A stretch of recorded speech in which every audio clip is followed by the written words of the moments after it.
ਸਾਥੀਓ 2364 ਭਰਤੀ ਨੂੰ ਲੈ ਕੇ ਗਰੁੱਪਾਂ ਦੇ ਵਿੱਚ ਕਾਫੀ ਜਿਹੜੀ ਕਸ਼ਮਕਸ਼ ਜਿਹੜੀ ਹੈ ਉਹ ਚੱਲਦੀ ਰਹਿੰਦੀ ਹੈ ਕਿ 2364 ਭਰਤੀ ਦਾ ਕੀ ਬਣੂਗਾ, ਕਿਉਂਕਿ ਜਿਹੜੀ ਨੈਕਸਟ ਹੀਅਰਿੰਗ ਹੈ ਜਿਹੜੀ ਉਹ 20 ਅਕਤੂਬਰ ਜਿਹੜੀ ਉਹ ਤਰੀਕ ਜਿਹੜੀ ਹੈ ਸਾਥੀਓ ਪੈ ਚੁੱਕੀ ਹੈ।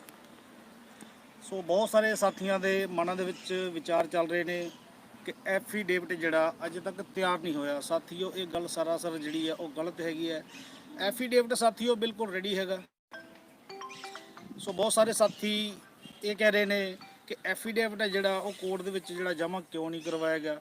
ਤਾਂ ਸਾਥੀਓ ਤੁਹਾਨੂੰ ਦੱਸ ਦਈਏ ਕਿ ਐਫੀਡੇਵਿਟ ਜਿਹੜਾ ਕੋਰਟ ਦੀ ਹੀਅਰਿੰਗ ਤੋਂ 10 ਦਿਨ ਪਹਿਲਾਂ ਜਿਹੜਾ ਉਹ ਜਮ੍ਹਾਂ ਕਰਵਾਉਣਾ ਹੁੰਦਾ ਹੈ ਜਾਂ ਫਿਰ ਹੀਅਰਿੰਗ ਵਾਲੇ ਦਿਨ ਜਮ੍ਹਾਂ ਹੁੰਦਾ ਹੈ। ਜੋ ਜਾਣਕਾਰੀ ਹੁਣ ਤੱਕ ਨਿਕਲ ਕੇ ਆਈ ਹੈ ਸਾਥੀਓ ਉਹ ਇੰਨੀ ਕੀ ਹੈ ਕਿ ਜਾਂ ਤਾਂ 10 ਦਿਨ ਪਹਿਲਾਂ ਜਿਹੜਾ ਉਹ ਜਮ੍ਹਾਂ ਕਰਵਾਇਆ ਜਾ ਸਕਦਾ ਹੈ ਜਾਂ ਫਿਰ ਹੀਅਰਿੰਗ ਵਾਲੇ ਦਿਨ ਜਮ੍ਹਾਂ ਕਰਵਾਇਆ ਜਾ ਸਕਦਾ ਹੈ। ਤਾਂ ਸਾਥੀਓ ਹੀਅਰਿੰਗ ਵਾਲੇ ਦਿਨ ਆਪਾਂ ਕੋਰਟ ਵਿੱਚ ਮੌਜੂਦ ਸੀਗੇ ਤਾਂ ਮਹਿਕਮੇ ਨਾਲ ਵਿਭਾਗ ਨਾਲ ਜਿਹੜਾ ਰਾਬਤਾ ਜਿਹੜਾ ਉਹ ਲਗਾਤਾਰ ਸਾਡਾ ਜਿਹੜਾ ਕਾਇਮ ਸੀਗਾ। ਐਫੀਡੇਵਿਟ ਨੂੰ ਲੈ ਕੇ ਪੁੱਛਿਆ ਗਿਆ ਤਾਂ ਸਾਨੂੰ ਇਹ ਜਵਾਬ ਦਿੱਤਾ ਗਿਆ ਕਿ ਐਫੀਡੇਵਿਟ ਜਿਹੜਾ ਬਿਲਕੁਲ ਤਿਆਰ ਬਰ ਤਿਆਰ ਹੈ। ਜਿਵੇਂ ਹੀ ਕੋਰਟ ਦਾ ਜਿਹੜਾ ਵੱਲੋਂ ਹੀਅਰਿੰਗ ਦਾ ਜਿਹੜਾ ਸਮਾਂ ਨਿਸ਼ਚਿਤ ਕੀਤਾ ਜਾਂਦਾ ਹੈ, ਬੁਲਾਇਆ ਜਾਂਦਾ, ਐਫੀਡੇਵਿਟ ਜਿਹੜਾ ਮੌਕੇ 'ਤੇ ਜਿਹੜਾ ਉਹ ਪੇਸ਼ ਹੋ ਜਾਊਗਾ ਔਰ ਜਿਹੜੀ ਹੀਅਰਿੰਗ ਜਿਹੜੀ ਉਹ ਹੋ ਜਾਊਗੀ। ਪਰ ਸਾਥੀਓ ਤੁਹਾਨੂੰ ਪਤਾ ਹੀ ਹੈ ਕਿ ਪਿਛਲੇ ਦਿਨੀ ਜਿਹੜੀ ਸਾਡੀ ਹੀਅਰਿੰਗ 23 ਅਗਸਤ ਦੀ ਜਿਹੜੀ ਤਰੀਕ ਸੀਗੀ, ਸੋ ਉਸ ਵੇਲੇ ਜੱਜ ਸਾਹਿਬ ਜਿਹੜੇ ਕਾਫੀ ਵਿਅਸਤ ਚੱਲ ਰਹੇ ਸੀ। ਉਹਨਾਂ ਦਾ ਸ਼ਡਿਊਲ ਇੰਨਾ ਕੁ ਬਿਜੀ ਸੀਗਾ ਕਿ ਉਹਨਾਂ ਨੂੰ ਉਸੇ ਦਿਨ ਲਗਭਗ 6 ਕੇਸ ਜਿਹੜੇ ਆ ਉਹਨਾਂ ਦਾ ਜਿਹੜਾ ਨਿਪਟਾਰਾ ਕਰਨ ਦੇ ਵਿੱਚ ਜਿਹੜਾ ਉਹ ਕਾਫੀ ਸਮਾਂ ਲੱਗ ਗਿਆ, ਜਿਸ ਕਰਕੇ ਸਾਡੇ ਜਿਹੜੇ ਕੇਸ ਦੀ ਜਿਹੜੀ ਸੁਣਵਾਈ ਹੈ ਉਹ ਸਾਥੀਓ ਉਸ ਦਿਨ ਨਹੀਂ ਹੋ ਸਕੀ। ਸੋ ਸਾਰੇ ਸਾਥੀਆਂ ਨੂੰ ਮੈਂ ਬੇਨਤੀ ਕਰਨਾ ਚਾਹੂੰਗਾ ਕਿ ਸਾਥੀਓ ਨਿਰਾਸ਼ ਹੋਣ ਦੀ ਬਿਲਕੁਲ ਵੀ ਜ਼ਰੂਰਤ ਨਹੀਂ ਹੈਗੀ। ਲੋੜ ਹੈ ਤੁਹਾਡੇ ਸਾਥ ਦੀ, ਤੁਹਾਡੇ ਹੰਭਲੇ ਦੀ। ਔਰ ਸਾਥੀਓ ਕੱਲ੍ਹ ਹੀ ਜਿਹੜੀ ਸਾਡੀ ਇੱਕ ਟੀਮ ਹੈ ਉਹ ਚੰਡੀਗੜ੍ਹ ਜਾਊਗੀ। ਸੋ ਰਿਕਰੂਟਮੈਂਟ ਬੋਰਡ ਦੇ ਜਿਹੜੇ ਅਧਿਕਾਰੀ ਨੇ ਉਹਨਾਂ ਨਾਲ ਰਾਬਤਾ ਕਾਇਮ ਕੀਤਾ ਜਾਊਗਾ ਕਿ ਜਿਹੜਾ ਐਫੀਡੇਵਿਟ ਹੈ ਜਿਹੜਾ ਉਹ ਹੀਅਰਿੰਗ ਵਾਲੇ ਦਿਨ ਪੇਸ਼ ਨਹੀਂ ਕੀਤਾ ਗਿਆ ਕਿਉਂਕਿ ਉਸ ਦਿਨ ਸੁਣਵਾਈ ਨਹੀਂ ਹੋ ਸਕੀ। ਸੋ ਜਿਹੜਾ ਐਫੀਡੇਵਿਟ ਹੈ ਉਹਨੂੰ ਜਿਹੜਾ ਥੋੜ੍ਹੇ ਸਮੇਂ ਵਿੱਚ ਹੀ 2-4 ਦਿਨਾਂ ਦੇ ਵਿੱਚ ਹੀ ਕੋਰਟ ਦੇ ਵਿੱਚ ਪੇਸ਼ ਕਰਵਾ ਕੇ ਤਾਂ ਸਾਥੀਓ ਨਾਲ ਦੀ ਨਾਲ ਜਿਹੜੀ ਅਰਲੀ ਹੀਅਰਿੰਗ ਵਾਸਤੇ ਵੀ ਕੋਈ ਜਿਹੜਾ ਉਪਰਾਲਾ ਜਿਹੜਾ ਸਾਥੀਓ ਉਹ ਜ਼ਰੂਰ ਕਰਾਂਗੇ ਤਾਂ ਜੋ ਜਿਹੜੀ ਸੁਣਵਾਈ ਹੈ ਜਿਹੜੀ ਉਹ 20 ਅਕਤੂਬਰ ਦੀ ਬਜਾਏ ਉਸ ਤੋਂ ਪਹਿਲਾਂ ਹੋ ਸਕੇ ਔਰ ਸਾਥੀਓ ਜਿਹੜੀ ਭਰਤੀ ਹੈ ਸਾਡੀ ਉਹ ਬਹਾਲ ਹੋ ਸਕੇ। ਔਰ ਮੈਨੂੰ ਲੱਗਦਾ ਹੈ ਕਿ ਜਿਵੇਂ ਪਿਛਲੀ ਜਿਹੜੀ ਹੀਅਰਿੰਗ ਸੀਗੀ 23 ਅਗਸਤ ਦੀ ਜਿਹੜੀ ਹੀਅਰਿੰਗ ਸੀਗੀ ਉਹਦੇ ਵਿੱਚ ਜੱਜ ਸਾਹਿਬ ਨੇ ਜਿਵੇਂ ਬਾਕੀ 6 ਕੇਸਾਂ ਦਾ ਨਿਪਟਾਰਾ ਕੀਤਾ ਹੈ ਤਾਂ ਜੇਕਰ ਸਾਡਾ ਐਫੀਡੇਵਿਟ ਜਿਹੜਾ ਸਮਾਂ ਰਹਿੰਦਿਆਂ ਯਾਨੀ ਕਿ ਹੀਅਰਿੰਗ ਤੋਂ 10 ਦਿਨ ਪਹਿਲਾਂ ਸਾਥੀਓ ਜੇ ਸਾਡਾ ਐਫੀਡੇਵਿਟ ਜਿਹੜਾ ਉਹ ਜੇ ਪੇਸ਼ ਹੋਇਆ ਹੁੰਦਾ ਤਾਂ ਸਾਡੀ ਸਾਥੀਓ ਜਿਹੜੀ 2364 ਭਰਤੀ ਸੀ, ਮੈਨੂੰ ਪੂਰਾ ਵਿਸ਼ਵਾਸ ਸੀ ਕਿ ਸਾਡੀ ਭਰਤੀ ਜਿਹੜੀ ਬਹਾਲ ਹੋ ਸਕਦੀ ਸੀ। ਪਰ ਪੰਜਾਬ ਸਰਕਾਰ ਦੀ ਨਲਾਇਕੀ ਕਰਕੇ, ਅਣਗਹਿਲੀ ਕਰਕੇ ਔਰ ਇਹ ਕਹਿ ਸਕਦੇ ਹਾਂ ਕਿ ਇਹਨਾਂ ਦੀ ਜਿਹੜੀ ਮਨਸ਼ਾ ਹੈ ਉਹ ਭਰਤੀ ਪੂਰੀਆਂ ਕਰਨ ਦੀ ਨਹੀਂ ਹੈਗੀ। ਸੋ ਇਹਨਾਂ ਗੱਲਾਂ ਨੂੰ ਵੇਖਦਿਆਂ ਹੋਇਆਂ ਉਹ ਜਿਹੜਾ ਐਫੀਡੇਵਿਟ ਹੈ ਜਿਹੜਾ ਸਮਾਂ ਰਹਿੰਦਿਆਂ ਤਿਆਰ ਨਹੀਂ ਹੋ ਸਕਿਆ, ਨਾ ਸਮਾਂ ਰਹਿੰਦਿਆਂ ਪੇਸ਼ ਹੋ ਸਕਿਆ। ਸੋ 2364 ਜਿਹੜੇ ਅਧਿਆਪਕ ਨੇ ਸਰਕਾਰ ਦੀ ਇਸ ਮਨਸ਼ਾ ਤੋਂ ਜਿਹੜੇ ਉਹ ਖਫਾ ਹੋਏ ਪਏ ਨੇ।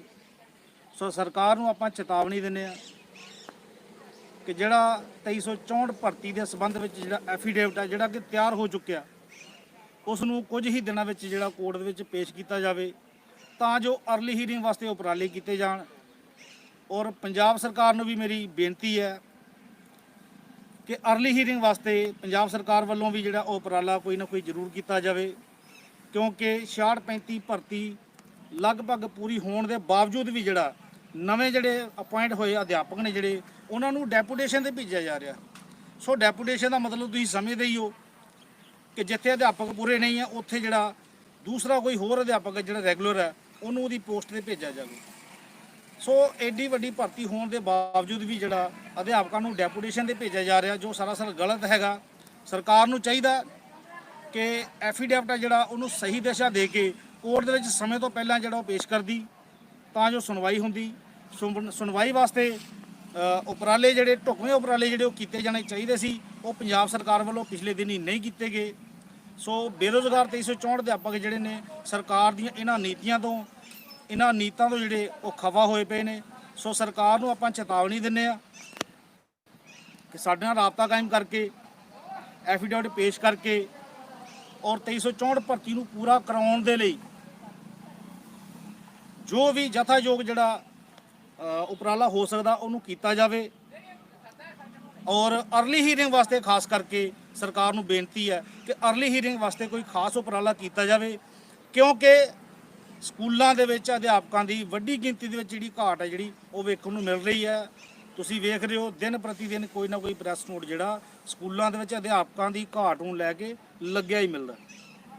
ਸੋ ਜਿਹੜੇ ਸਾਡੇ ਟੀਚਰ ਜਿਹੜੇ ਦੂਰ ਦੁਰਾਡੇ ਬੈਠੇ ਨੇ, ਸੋ ਸਿੱਖਿਆ ਮੰਤਰੀ ਜੀ ਨੂੰ ਬੇਨਤੀ ਹੈ ਕਿ ਉਹਨਾਂ ਅਧਿਆਪਕਾਂ ਦੇ ਵਾਸਤੇ ਮਿਊਚੁਅਲ ਟ੍ਰਾਂਸਫਰ ਜਾਂ ਹੋਰ ਵੀ ਜੋ ਉਪਰਾਲਾ ਹੋ ਸਕਦਾ ਉਹ ਕੀਤੇ ਜਾਣ, ਤਾਂ ਜੋ ਜਿਹੜਾ ਖਮਿਆਜਾ ਉਹਨਾਂ ਨੂੰ ਭੁਗਤਣਾ ਪੈ ਰਿਹਾ ਉਹ ਨਾ ਭੁਗਤਣਾ ਪਵੇ। ਔਰ ਖਾਸ ਕਰਕੇ 2364 ਹੁੰਦੀ ਹੈ ਤਾਂ ਮੈਂ ਕਹਿੰਦਾ ਇਹ ਸਾਰੇ ਜਿਹੜੇ ਝਮੇਲੇ ਇਹ ਖਤਮ ਹੀ ਹੋ ਜਾਂਦੇ ਨੇ। ਸੋ ਸਰਕਾਰ ਨੂੰ ਬੇਨਤੀ ਹੈ, ਨਾਲ ਚੇਤਾਵਨੀ ਵੀ ਹੈ ਕਿ ਜੇਕਰ ਸਾਡੀ 2364 ਭਰਤੀ ਦੇ ਸੰਬੰਧੀ ਕੋਈ ਠੋਸ ਉਪਰਾਲਾ ਨਾ ਕੀਤਾ ਗਿਆ ਤਾਂ ਆਉਣ ਵਾਲੀ 4 ਸਤੰਬਰ ਦਿਨ ਐਤਵਾਰ ਨੂੰ ਮਾਣਯੋਗ ਮੁੱਖ ਮੰਤਰੀ ਪੰਜਾਬ ਦੀ ਜਿਹੜੀ ਕੋਠੀ ਦਾ ਜਿਹੜਾ ਉਹ ਘਿਰਾਓ ਕੀਤਾ ਜਾਊਗਾ। ਸੋ ਪੰਜਾਬ ਵਿੱਚ ਵਸਦੇ ਸਮੂਹ 2364 ETT ਬੇਰੁਜ਼ਗਾਰ ਟੈਟ ਪਾਸ ਅਧਿਆਪਕਾਂ ਨੂੰ ਮੇਰੀ ਅਪੀਲ ਹੈ, ਮੇਰੀ ਬੇਨਤੀ ਹੈ ਕਿ 4 ਸਤੰਬਰ ਦਿਨ ਐਤਵਾਰ ਨੂੰ ਸਾਥੀਓ ਤਿਆਰ ਹੋ ਜਾਓ। ਆਪਣੇ ਨਾਲ ਜਿਹੜੇ ਸਾਥੀ ਪਹਿਲਾਂ ਆਏ ਨੇ ਉਹਨਾਂ ਨੂੰ ਮੇਰੀ ਅਪੀਲ ਹੈ ਕਿ ਨਾਲ ਘੱਟੋ ਘੱਟ ਜਿਹੜੇ 2-2 4-4 ਸਾਥੀ ਜਿਹੜੇ ਹੋਰ ਲੈ ਕੇ ਆਉਣ, ਤਾਂ ਜੋ ਜਿਹੜੀ ਇਹ ਅੰਨੀ ਬੋਲੀ ਸਰਕਾਰ ਆ ਇਹਦੇ ਕੰਨਾਂ ਦੇ ਵਿੱਚ ਆਪਾਂ ਆਪਣੀ ਮੰਗ ਜਿਹੜੀ ਆ ਇਹਨਾਂ ਦੇ ਕੰਨਾਂ ਤੱਕ ਆਪਾਂ ਪਹੁੰਚਾ ਸਕੀਏ। ਸੋ ਸਾਥੀਓ, ਜਿਹੜੇ ਸਾਥੀ ਇਹ ਸੋਚ ਰਹੇ ਨੇ ਕਿ 2364 ਭਰਤੀ ਦਾ ਕੀ ਬਣੂਗਾ, ਸਾਥੀਓ 2364 ਭਰਤੀ ਦਾ ਇਹੀ ਬਣੂਗਾ ਕਿ ਇਹ ਭਰਤੀ ਜਿਹੜੀ ਆ ਬਹੁਤ ਜਲਦ ਪੂਰੀ ਹੋਣ ਜਾ ਰਹੀ ਹੈ। ਪਰ ਸਾਥੀਓ ਲੋੜ ਹੈ ਤੁਹਾਡੇ ਸਹਿਯੋਗ ਦੀ। ਸੋ ਸਾਥੀਓ ਆਪਣੇ ਜਿਹੜੇ ਲੀਗਲ ਟੀਮ ਹੈ ਸਾਥੀਓ, ਜਿਹੜੀ ਵਕੀਲਾਂ ਜਿਹੜਾ ਪੈਨਲ ਹੈ ਉਹਨਾਂ ਨਾਲ ਵੀ ਸਾਥੀਓ ਕੱਲ ਜਾ ਕੇ ਗੱਲਬਾਤ ਹੋਊਗੀ। ਸੋ ਜਿਵੇਂ ਵੀ ਸਾਨੂੰ ਕੋਈ ਵੀ ਜਿਹੜਾ ਕੋਈ ਕਿਸੇ ਵੀ ਤਰ੍ਹਾਂ ਦੀ ਕੋਈ ਪੋਜ਼ਿਟਿਵ ਜਿਹੜਾ ਉਹ ਪਲਾਨ ਮਿਲਦਾ ਤਾਂ ਸਾਥੀ ਉਹ ਤੁਹਾਡੇ ਸਾਹਮਣੇ ਲਾਈਵ ਸੈਸ਼ਨ ਦੇ ਵਿੱਚ ਸਾਥੀਓ ਤੁਹਾਨੂੰ ਦੱਸਿਆ ਜਾਊਗਾ। ਉਹਦੇ ਵਾਸਤੇ ਚਾਹੇ ਉਹ ਫੰਡ ਦੀ ਲੋੜ ਆ ਸਾਥੀਓ, ਜਿਵੇਂ ਵੀ ਹੋਊਗਾ, ਕਿੰਨੇ ਫੰਡ ਦੀ ਹੋਰ ਲੋੜ ਆ ਸਾਥੀਓ, ਉਹ ਜਿਵੇਂ ਵੀ ਹੋਊਗਾ ਸਾਥੀਓ ਤੁਹਾਨੂੰ 1-2 ਦਿਨ 'ਚ ਜਿਹੜਾ ਉਹ ਲਾਈਵ ਸੈਸ਼ਨ ਦੇ ਵਿੱਚ ਸਾਥੀਓ ਦੱਸ ਦਿੱਤਾ ਜਾਊਗਾ। ਤਾਂ ਸਾਥੀਓ ਤਿਆਰ ਰਹੋ, ਢਿੱਲੇ ਪੈਣ ਦੀ ਲੋੜ ਨਹੀਂ ਹੈਗੀ। ਲੋੜ ਹੈ 1-2 ਹਮਲਾ ਮਾਰਨ ਦੀ। ਆਪਾਂ ਜਿੱਤ ਦੇ ਬਿਲਕੁਲ ਨਜ਼ਦੀਕ ਹੈਗੇ ਆ, ਕਿਉਂਕਿ ਐਫੀਡੇਵਿਟ ਤਿਆਰ ਹੋ ਚੁੱਕਾ। ਐਫੀਡੇਵਿਟ ਨੂੰ ਪੇਸ਼ ਕਰਨ ਦੇ ਵਿੱਚ ਸਰਕਾਰ ਜਿਹੜੀ ਹੈ ਉਹ ਕਿਤੇ ਨਾ ਕਿਤੇ ਲੱਗਦਾ ਦੇਰੀ ਕਰ ਰਹੀ ਹੈ। ਸਰਕਾਰ ਦੀ ਮਨਸ਼ਾ ਇਹ ਹੈਗੀ ਹੈ ਕਿ ਭਰਤੀ ਨੂੰ ਹੋਰ ਲਮਕਾਇਆ ਜਾ ਸਕੇ। ਔਰ ਸਾਥੀਓ ਇਹਦਾ ਇੱਕ ਸਭ ਤੋਂ ਵੱਡਾ ਕਾਰਨ ਉਹ ਤੁਹਾਡਾ ਆਪਣਾ ਕਸੂਰ ਹੈਗਾ, ਕਿਉਂਕਿ ਤੁਸੀਂ ਘਰਾਂ ਵਿੱਚ ਬੈਠੇ ਹੋ ਕਿ ਸਰਕਾਰ ਭਰਤੀ ਪੂਰੀ ਕਰੂਗੀ। ਸੋ ਸਾਥੀਓ ਤੁਹਾਨੂੰ ਪਤਾ ਹੀ ਹੈ ਕਿ ਜੇ ਤੁਸੀਂ ਇਵੇਂ ਬੈਠੇ ਰਹੇ ਤਾਂ ਸਰਕਾਰ ਨੇ PTI 646 ਜਿਹੜੀ ਉਹਨਾਂ ਦੀ ਸਰਗਰਮ ਜਿਹੜੀ ਆਗੂ ਆ ਭੈਣ ਜੀ ਸਾਡੇ ਸਿੱਪੀ ਸ਼ਰਮਾ ਜੀ, ਤਾਂ ਉਹ ਟੈਂਕੀ ਤੇ ਚੜ ਗਏ ਸੀਗੇ, ਪ੍ਰੋਟੈਸਟ ਕੀਤਾ।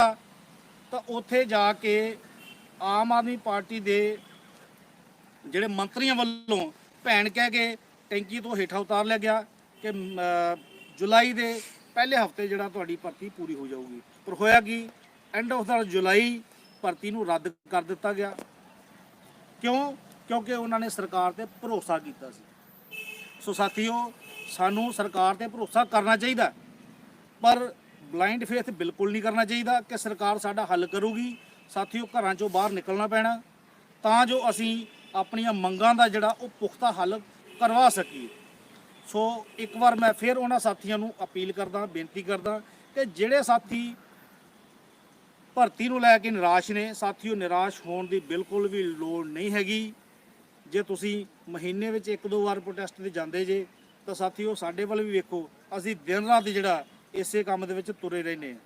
ਸੋ ਸਾਥੀਓ ਇਹ ਨਾ ਸੋਚੋ ਕਿ ਮਹੀਨੇ ਦੇ ਵਿੱਚ 1-2 ਪ੍ਰੋਟੈਸਟ ਲੱਗਦਾ ਤੇ ਸੰਘਰਸ਼ ਜਿਹੜਾ ਉਹ 1-2 ਦਿਨ ਦਾ ਹੁੰਦਾ। ਸਾਥੀਓ ਟੀਮ ਦਾ ਜਿਹੜਾ ਸੰਘਰਸ਼ ਆ ਉਹ ਲਗਾਤਾਰ ਚੱਲਦਾ, 1 ਦਿਨ ਦਾ ਨਹੀਂ ਹੁੰਦਾ ਜਾਂ 2 ਦਿਨ ਦਾ ਨਹੀਂ ਹੁੰਦਾ।